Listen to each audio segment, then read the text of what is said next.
Absolutely. I just believe that we've got to go back and we've got to put some teeth into this language. I mean, we need some definitions of exactly what is use of force. That is the reaction 10 Investigates is getting after their latest series, Excessive. Thanks for joining us. I'm 10 Tampa Bay anchor Ryan Bass. Florida Representative Diane Hart says she is now looking to add an amendment to a recently filed criminal justice bill that would better define and track excessive force cases in the state.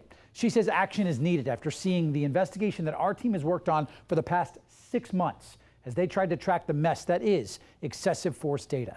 Their ultimate discovery: finding nobody is tracking complaints in the state or nationally. This was all uncovered as 10 Investigates searched to find out what happens to an officer found guilty of excessive force. The answer? Not much.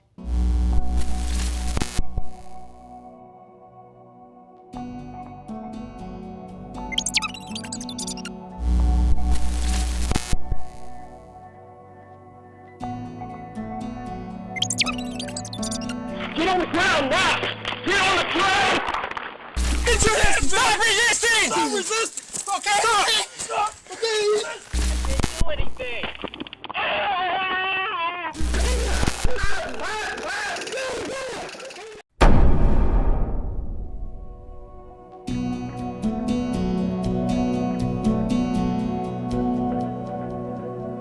The officer that clipped me with the car walks past me and kicks me in my face.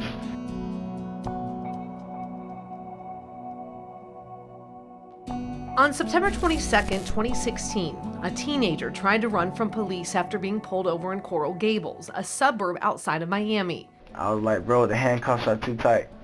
He's like, I don't give a shut up. The teen says he was then kicked twice in the face by an officer. Yeah, he kicked me twice. So he said, is there any cameras? He looked around. Yeah, he looked around. Who did he ask that to? The other officer. But there were more than cameras catching what happened to that young man. Our officers did not stand for the violence, notified their chain of command right away. Internal Affairs took over. Once that was done, I made a recommendation to my city manager for termination. But in the state of Florida, excessive force cases that are found to be sustained don't stop there. While complaints are not tracked by FDLE, sustained cases are turned over to the Criminal Justice Standards Training Commission, or the CJSTC. The CJSTC is made up of 19 members that include law enforcement, from sheriffs to police chiefs to correctional officers. There is also a citizen on the committee that is appointed by the governor. The commission oversees an officer's discipline if an IA investigation sustains a moral character violation, which includes excessive use of force. They decide whether an officer loses their certification, which allows them to work as law enforcement in the state of Florida. So like we mentioned in the case of Coral Gables, The final order. while the officer was terminated from his current department, he didn't lose his police certification. Instead, that certificate was put on suspension. We received notice later on about what the stipulation was. 10 Investigates wanted to know more. We requested data showing every time an excessive force case of an officer was sustained from the Florida Department of Law Enforcement, and we dug in for 6 months. Hey, Zach. Hey guys, how's it going? And even enlisted the help of our data team at 9 News in Denver. What do we got? After weeks of combing through that data, we discovered 1,776 cases of excessive force ruled as sustained since 1985. But what was surprising, of those, only 158 had their certificate revoked. That's right, 158 of 1,776 cases resulted in certificates being revoked. The others were either given a suspension or put on probation. Come outside now, you're about to get to Like this one. A former Zephyr Hills officer accused of using excessive force by deploying his taser when it was not needed. Then there was this case in Manatee County, where a deputy struck an inmate with his knee multiple times while the inmate was being held down on the floor. What message does that send? It becomes sometimes a difficult decision. Tommy Ford is the current Bay County Sheriff. Speak. State your full name and the agency you represent. And the chair of the CJSTC. I can't speak to prior commissions and what happened then, but I know that the group we have takes it very seriously and certainly realizes the public sentiment on those issues and really works hard to make the right decisions.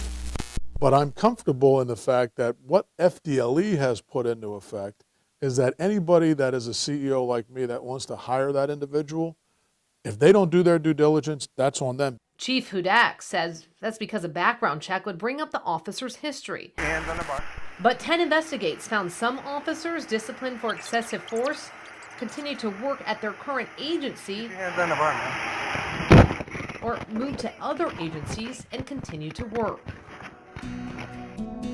Come here. He grabbed a hold of me and then threw me up into the fence. Warren Bunn says what happened to him last October wasn't right. And I had my handcuffs on. What was I doing? I mean, I wasn't doing it. There was no violent behavior. His wife filed a complaint with the Citrus County Sheriff's Office claiming the officer on scene used excessive force on her husband. He hit me in the head with whatever part of his body. He shoved me into the back seat and the back of my head got hit really hardly on the door. We learned that officer was terminated after an IA investigation. It's relieving. But even so, Bunce wonders what will happen next to that officer. I really believe that there should be. More discipline, Absolutely. more action taken against Yeah. officers that commit excessive force. Just more, yeah, they need more training, it sounds like. And those were the only cases the state owes about. Our team wanted to find out about complaints as well as what agencies have the most in the Bay Area. But as they tried to pull back the curtain on those numbers, they noticed things weren't adding up when it comes to the overall picture of excessive force in the state.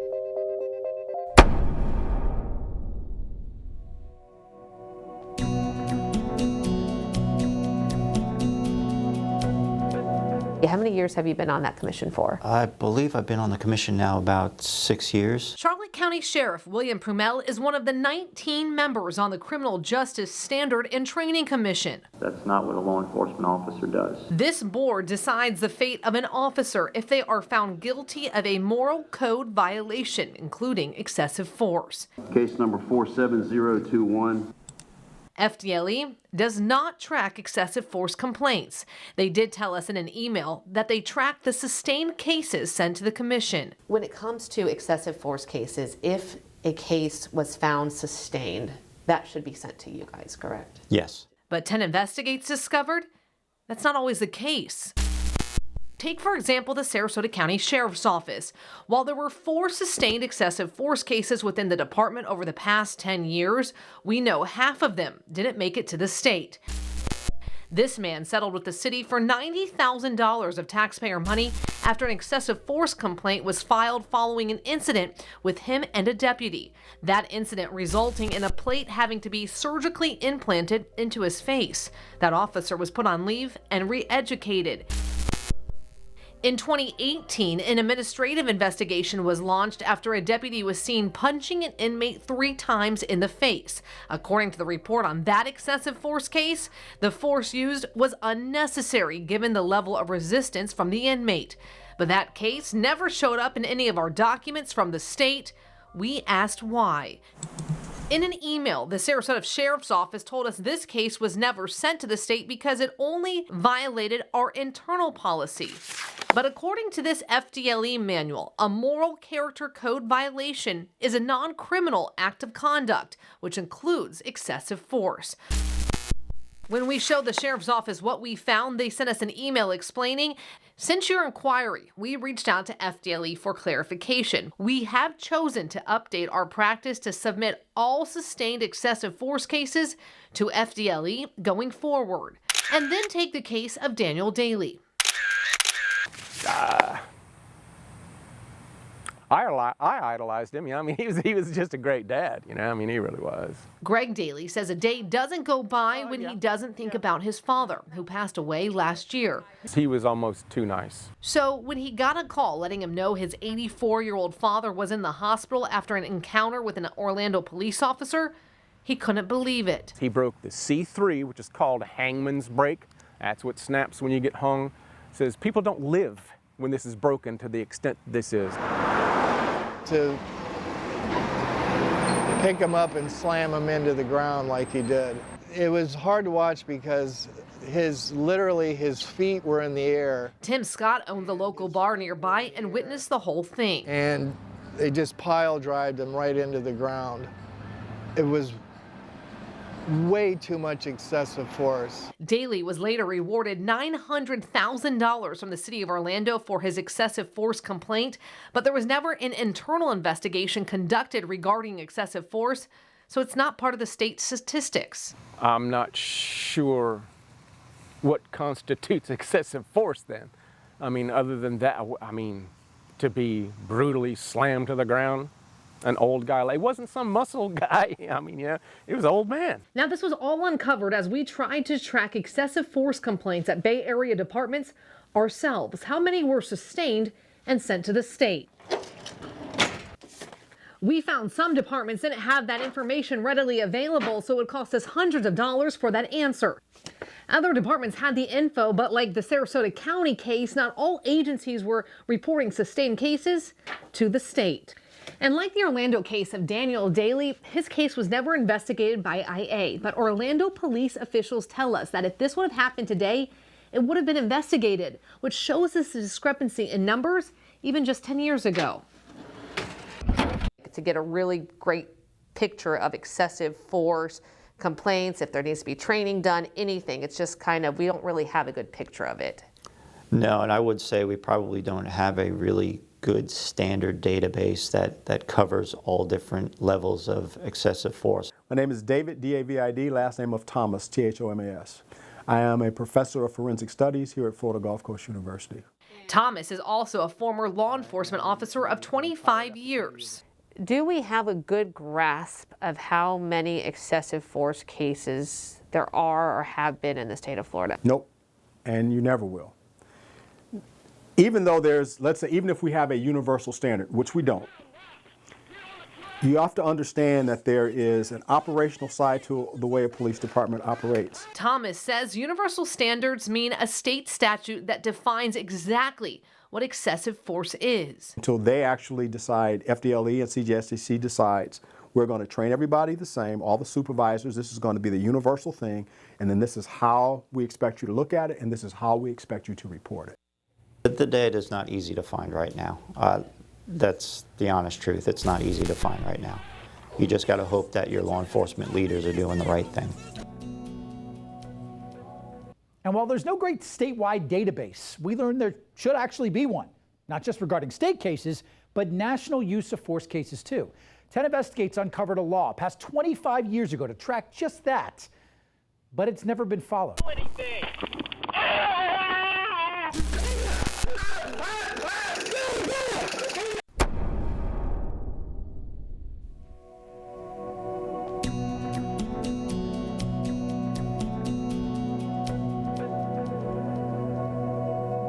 Place that me and my friends used to go on the weekends called Ivory.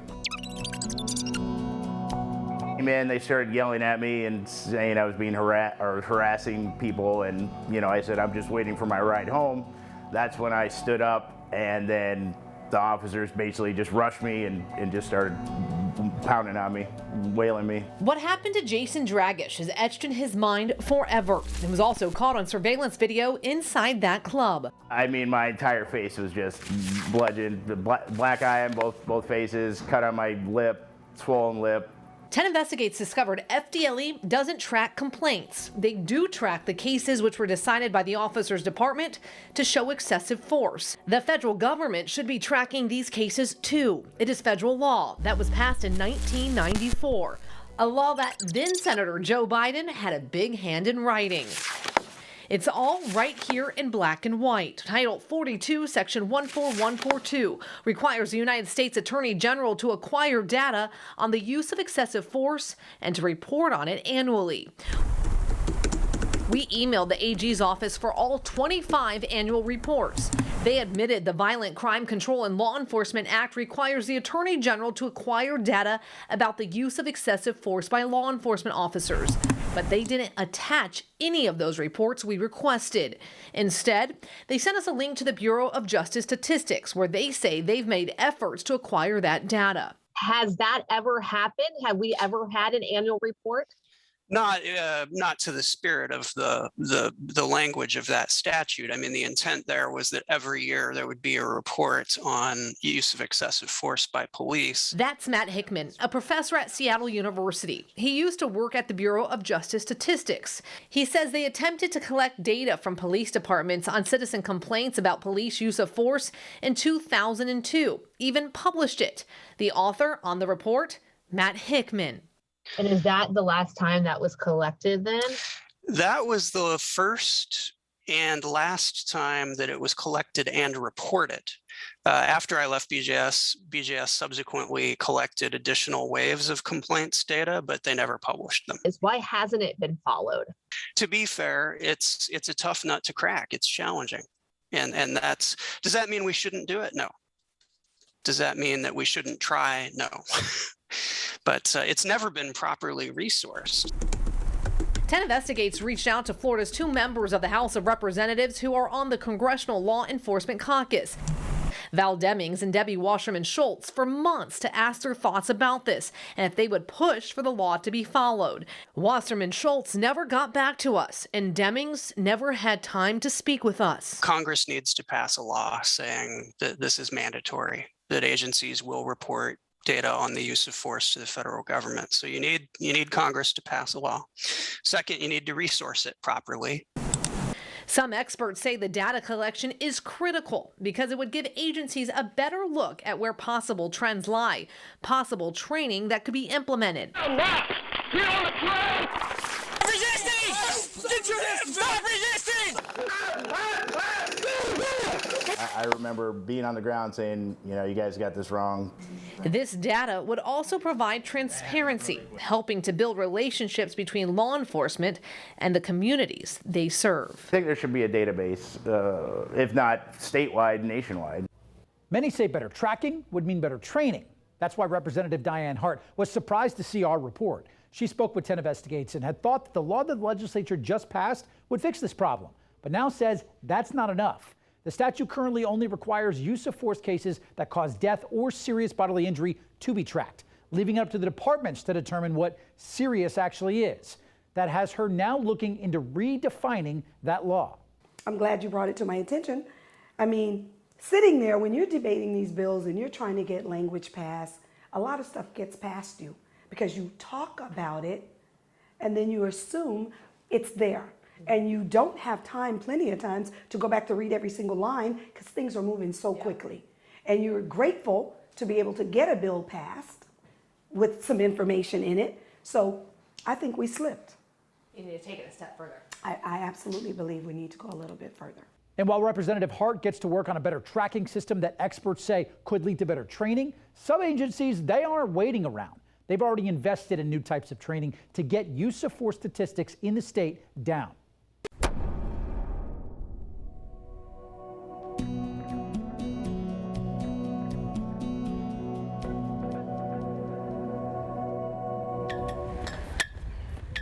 Instead of just put the knife down, it's, why don't you just tell me what's going on? It's a classroom that would be filled with law enforcement officers.